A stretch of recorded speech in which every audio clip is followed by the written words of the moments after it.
민수기서 13장 16절로 20절.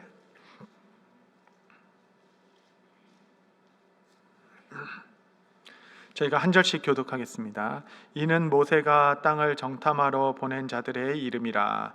모세가 눈의 아들 호세아를 여호수아라 불렀더라. 모세가 가나안 땅을 정탐하러 너는 네겝길로 행하여 산지로 올라가서 그 땅이 어떠한지 정탐하라. 곧 그 땅 거민이 강한지 약한지 많은지 적은지와 그들이 사는 땅이 좋은지 나쁜지와 사는 성읍이 진영인지 산성인지와 함께 읽습니다. 토지가 비옥한지 메마른지 나무가 있는지 없는지를 탐지하라. 담대하라. 또 그들의 가져오라 하니 그때는 포도가 처음 익을 즈음이었더라. 아멘. 민수기 13장은 제가 이스라엘 민족이었다면 이거 한 장만 딱 지우고 싶으면 13장이 아닐까 싶을 정도로 그들의 역사에 통탄할 만한 사건을 기록한 말씀이죠. 그 유명한 가데스 바네아의 12 정탐꾼의 사건이 일어난 곳, 이 보고로 말미암아, 그때 그 민족의 결정으로 말미암아 40년을 유랑하고 방황하는, 정말 돌이킬 수 없는 역사의 과오를 낳게 되는 시점이기도 합니다. 이제 홍해를 건너 시내산을 지나 가데스 바네아 앞에 딱 있죠.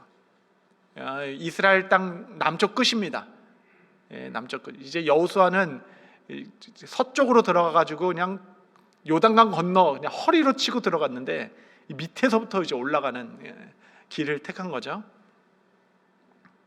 딱 경계 안에서 각 지파별로 가장 용맹하고 가장 명석하며 가장 발이 날래고 빠르고 가장 신뢰받는 젊은 지도자들 한 명씩만 뽑았어요. 한 명씩만. 그러니까 여러분, 각 지파에서 얼마나 대단한 그러면 누구야? 그 얘기하면 그래, 그 사람. 누구도 이렇게 토를 달 수 없는 가장 뛰어난 인물들을 지파별로 한 명씩 뽑아서 그들을 파송하는 것이 오늘 이제 본문이었습니다. 모세가 그들을 파송하면서 했던 말이 오늘 읽은 말씀인데, 그 말씀 내용을 보면 모세가 정말 뭘 원했는지의 그의 의중이 좀 드러나 있어요. 그들을 파송할 때 어떤 마음으로 보냈는가.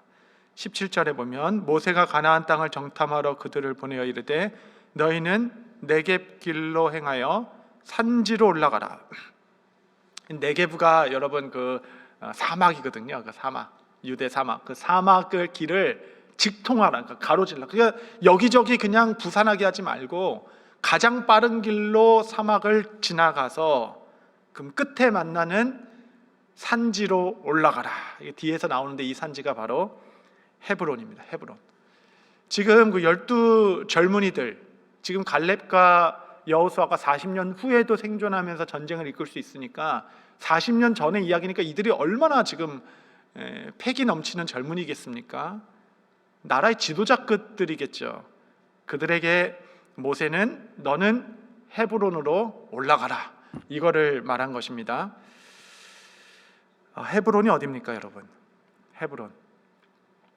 아브라함이 하늘의 별과 같은 많은 자손을 내게 주겠다라는 말씀을 받은 곳이 헤브론의 밤, 그 별 하늘이었습니다.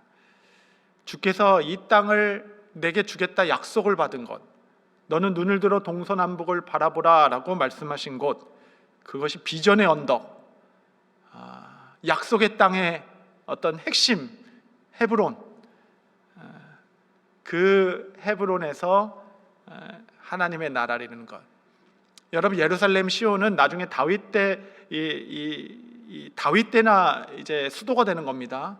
그 전에 약속의 땅의 중심의 중심은 헤브론이었어요. 헤브론. 또한 그곳은 아브라함, 이삭, 야곱이 묻혀 있는 곳입니다. 선묘가 있는 땅이죠. 그들이 꼭 굳이 헤브론까지 가서 죽게 되고, 지금 이들은 요셉의 유고를 들고 있습니다. 그렇죠. 창세기에 나갈 때 내 유고를 들고 가라. 그래서 그 유고를 들고 있어요. 요셉은 죽을 때까지 그의 소망은 나는 헤브론 땅에 묻히겠다라고 얘기한 거죠. 내 조상이 묻힌 약속의 땅에 나를 묻어달라라는 것은 그 민족을 향한 비전이었습니다. 뭐 미라처럼 했겠죠. 썩지 않도록 그렇게 해놓고 내 유고를 볼 때마다 우리가 가야 할 곳이 있음을 기억해라. 그게 비전의 사람의 마지막 유언과 같은 말씀이었죠. 그 요셉의 유고를 묻힐 곳 헤브론.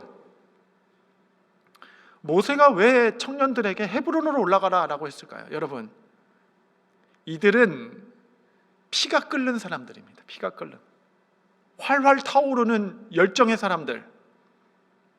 그들에게 모세는 헤브론을 보여주고 싶었어요. 그 이유는 딱 하나입니다. 하나님께서 주신 땅을 너도 봐라. 너희가 이 땅을 정복하게 될 거야. 너희가 살아갈 땅이다.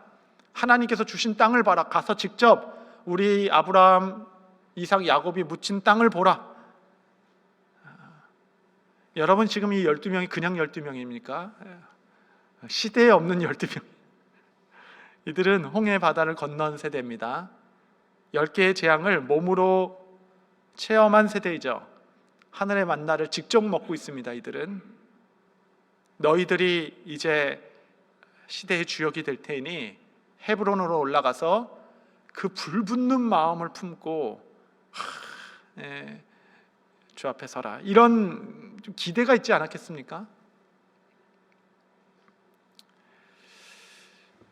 두 번째 말은 그 땅의 과실을 들고 오라. 이렇게 얘기하죠. 과실.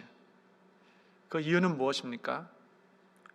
그냥 오지 말고 그냥 말로만 적과 꿀이 흐르는 땅이다 이렇게 이야기하지 말고 이 과실을 보여주면서 백성들에게 도전을 하라라는 거죠.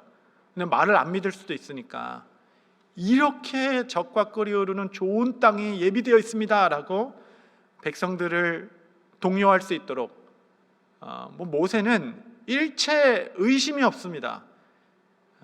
정말 아름다운 보고를 가지고 믿음으로 이야기하겠구나. 헤브론을 보여주고 좋은 과실을 갖고 백성들을 보여주도록 이야기하는 거죠.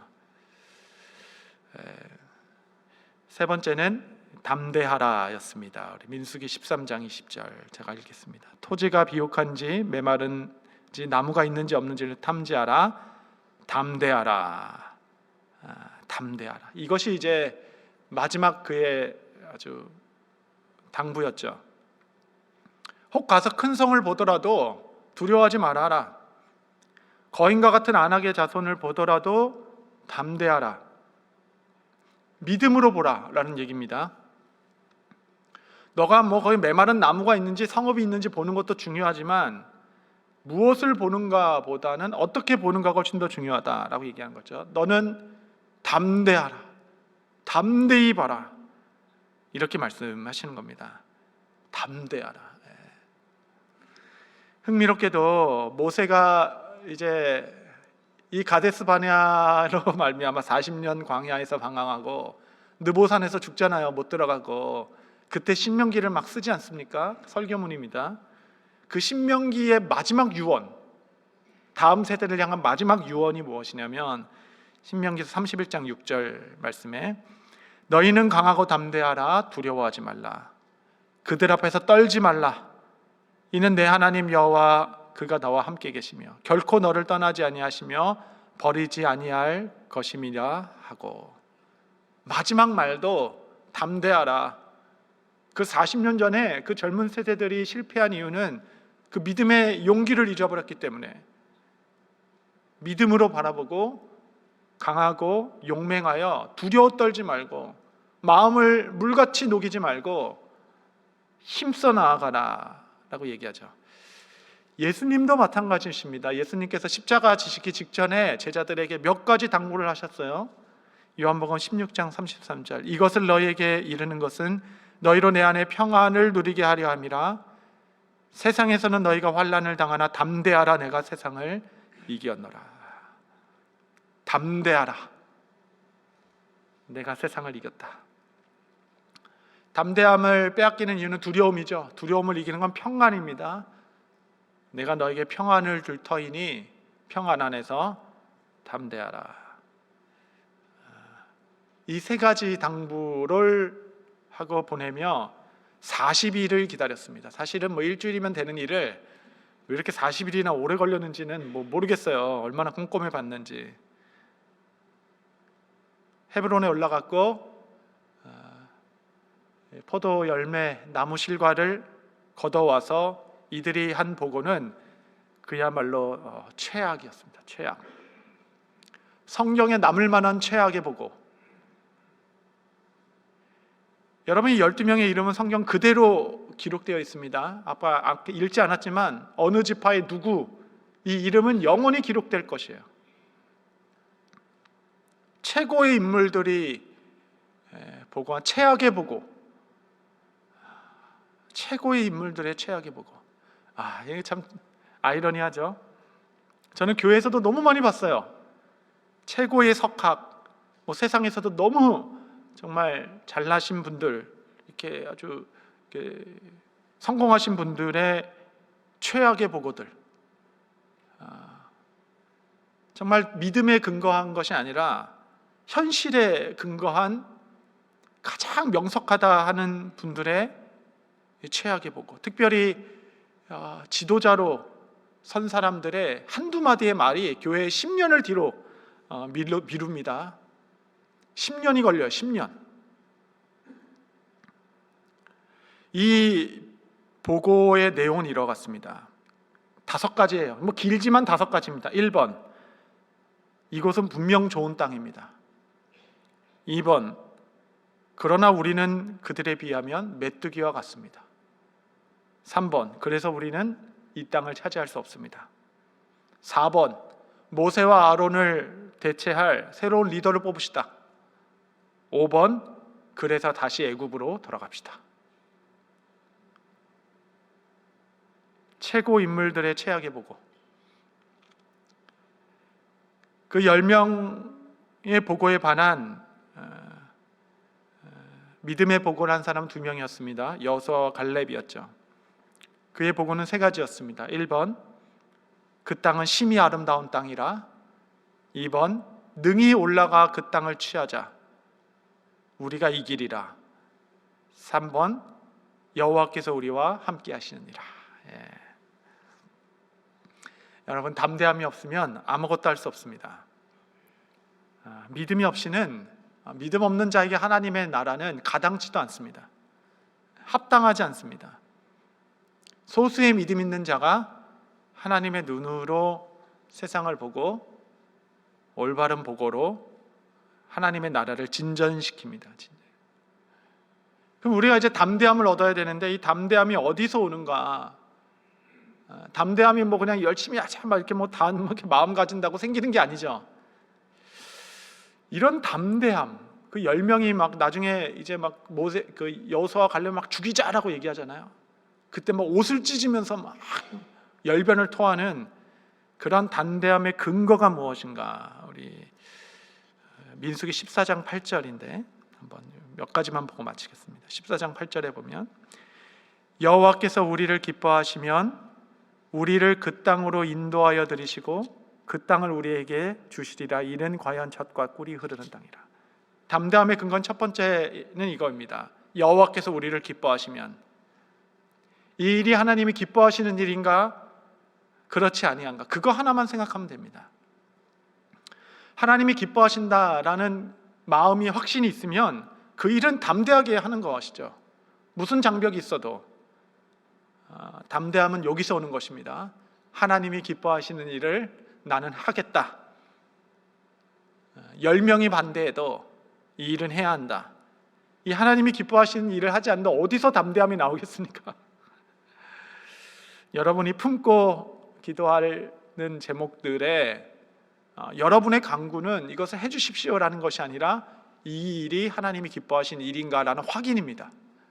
그것만 확인되면 계속하십시오. 느헤미야와 같이 멈춤 없이 원수들의 공략을 이기는 일은 그 일을 계속하는 것이에요.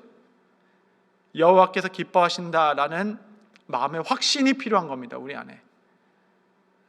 여러분은 지금 여호와께서 기뻐하시는 일을 하고 계십니까? 결과보다는 방향성입니다. 나의 방향성, 나의 기도의 줄기가 여호와께서 기뻐하시는 것인가? 그게 제일 중요합니다. 두 번째는 약속에 대한 확신이죠. 여러분, 어떤 약속을 붙들고 있습니까? 우리 하나님께서 약속하신 일을 하자.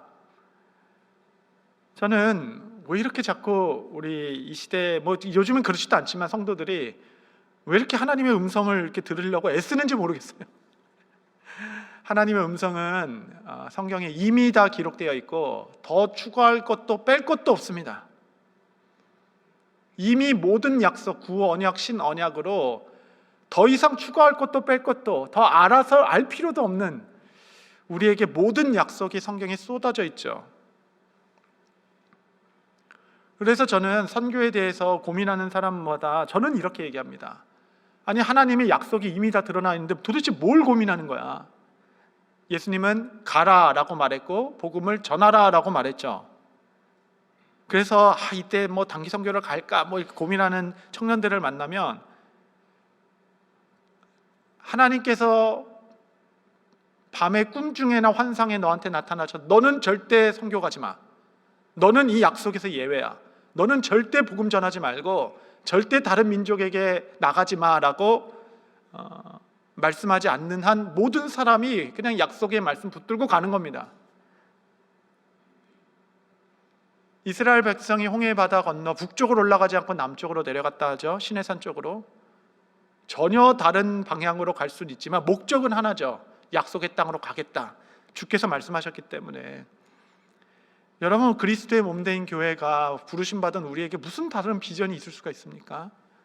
하나님께서 모든 제자들에게, 그 교회에게 엄히 명하신 명령이 있는데 우리는 그 일에 집중하기 시작하는 거죠. 그 일을 계속하기 시작하는 겁니다. 그 일은 천국 복음을 땅끝까지 전하는 일을 위하여 우리는 또 모이고 우리는 또 힘을 낼 것이며 우리는 또 성장해 나갈 것이고 우리는 또 사람을 키워낼 것입니다. 그 일을 위하여 이 복음이 땅끝까지 전해지고 또 한 사람이라도 더 이 복된 복음의 심판 앞에 서게 될 수 있기 위하여. 두 가지죠. 이 약속에 대한 확신이 있는가, 그리고 이 일은 하나님께서 기뻐하시는 일인가. 이 두 가지만 확인되면 아낙 자손이 머물고 있는 헤브론 산지라 할지라도 갈렙과 같이 비록 돌아간다 하더라도 40년을 준비하고 기다리는 겁니다. 그리고 그 땅에 제비를 뽑는 여호수아에 서서 제비 뽑기 전에 손을 번쩍 들면서 지도자 여호수아에게 당신은 알죠? 내가 40년 전에 무슨 기도를 하고 있었는지. 이 산지를 내게 주옵소서. 주께서 약속하신 그 땅을 제게 붙여 주옵소서. 기도하며 헤브론을 취하고, 갈렙의 더 대단한 점은 헤브론을 취했다는 것이 아니에요. 그 취한 헤브론 땅을 레위인들에게 줍니다. 다시. 그러니까 이 지파마다 레위인들이 거할 성을 제비를 뽑아서 줬는데 헤브론 땅을 레위인에게 줘버리죠. 자신 가문을 가진 것이 아니라 정말 평생 하나님의 나라를 위해서 심어온 것입니다. 결론은 제가 또 내일 주일 설교를 안 해서 제가 이렇게 할 말이 많습니다. 결론은 모세가 이 청년들을 보내며 했던 기도가 여호수아와 갈렙에게 불과 같이 심겨지기 시작했고, 이 청년들이 미래를 믿음으로 바라보고 그들이 서서 하나님 나라 이끌어가라, 그 말씀 그대로, 비록 12 중에 2명이었지만 그 심긴 그 비전과 그 말씀 그대로 하나님의 나라를 이끌어갔으며 그 역사는 계속적으로 전진되고 있다라고 합니다. 제가 설교 전에 한국의 인구 문제, 앞으로 다가올 일도 이야기 많이 했지만 이제 우리가 청년들을 더 세워야 합니다. 청년들을 더 축복해야 하고 이 시대 청년들에게 더 많은 것을 보여주고, 정말 여러분들이 모세와 같은 세대가 되셔서 더 넓은 헤브론을 좀 보여주고 품게 하고, 물론 12명 중에 10명은 정말